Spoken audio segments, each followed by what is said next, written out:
Monogatari is a very interesting show.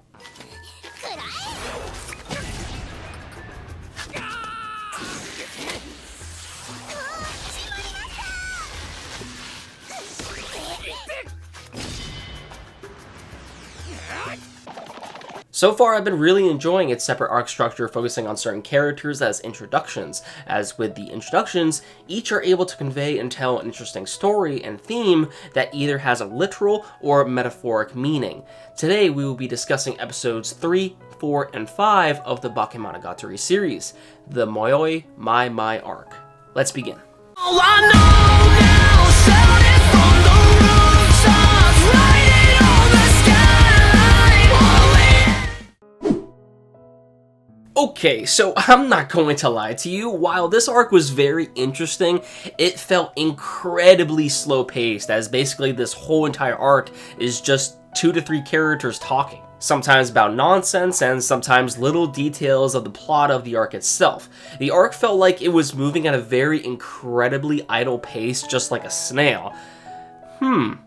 Actually, upon finishing this arc, I believe that the pacing was a deliberate choice from the staff to emphasize the metaphoric meaning of the character. Anyways, as I said, the arc itself felt pretty tedious to get through at points, more specifically within episode 3, but as I got into episodes 4 and 5, I started to gradually become more interested as the plot went on, and began to pick up little things along the way, which made the arc more interesting. The arc also had a pretty good payoff by the end, I felt, and it also showcased Senjougahara and Araragi finally developing some sort of a relationship. At least that's what it seems like. Before I end off with my first impressions, I just gotta say this. Some of the dialogue sequences between Araragi and Hachakuji were pretty funny to the point to where I was laughing out loud. I mean, we are literally watching a character getting into a fist fight with this young girl, and also at points forcibly trying to grope her. I mean, in and of itself is no laughing matter, but with these situations occurring, Araragi states that he really wishes he wasn't doing some of the things he was doing, and in some ways also gave me the idea that this arc was focusing on multiple themes instead of just one, like maturity, for example. From episode 3 of Bakemonogatari, the beginning of the Mayoi Mai Mai arc, we are introduced to Mayoi Hachakuji. She is a high-spirited, cheerful 5th grade elementary school student who holds a very, very sad secret. The secret being, Hachakuji is actually dead. According to what we learned by the end of the arc, Hachakuji's parents went through a bitter divorce, which would obviously pay an emotional toll on her.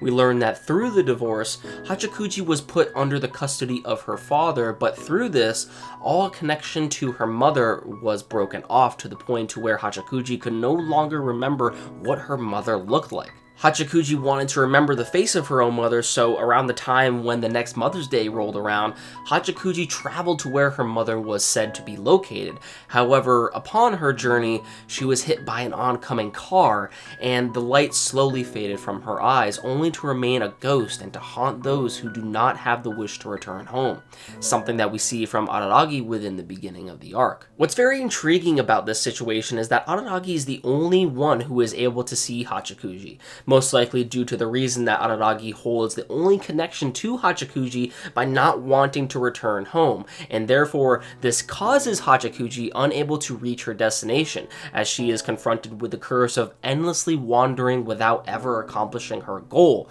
which is to return home. It isn't until the very end of the arc in which we finally see Hachakuji finally able to reach her destination.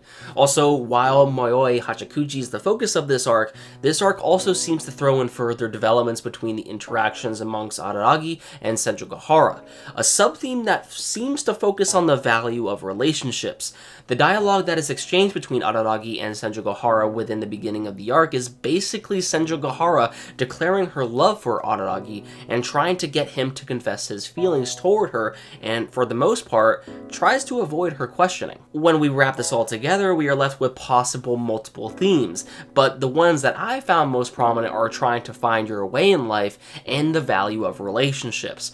Once Hachakuji, a girl who had her mother taken away from her at a very young age and never got the chance to see her again, returns home, Araragi finally finds value in his relationship with his mother as he commits to himself by the next Mother's Day he will participate in the holiday with his sisters, something that once again, he always tried to avoid. Also, by the end, we see that Araragi finally begins to open up to Senjougahara as well. Finally, in some way, he is able to express his feelings toward her, declaring that he is simply fascinated by her.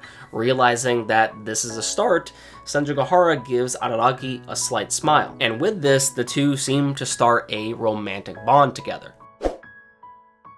I thought that the Mayoi Mai Mai arc was great. As I said before, it was a slow ride, but I really appreciated it by the end once I finally gave some of the episodes another skim through. As I delve deeper into this series, it's getting a little bit harder for me to actually contain my want to analyze this series deeper. For example, I'm finding some of these openings of the Monogatari series to be quite symbolic as well. Within the first arc, we are introduced to Senjougahara, who appears weightless, and within the OP itself, she appears larger than life, a giant, symbolizing the weight of how heavy an emotional burden she carries due to her past. And through the second opening, it can be seen just as depressing. As energetic as the opening might seem, Mayoi Hachakuji is literally the only individual within the whole opening itself.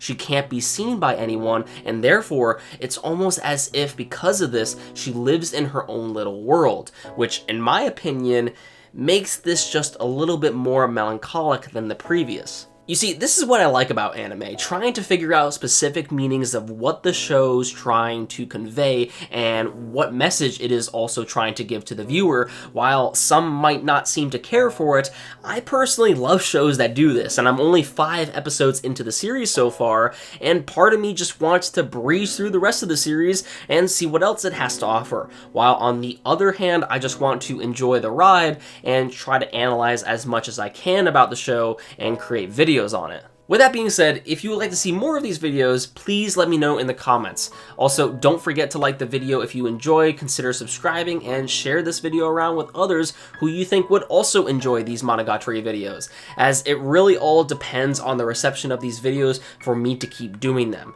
So if you like what you see, definitely let me know by showing your support.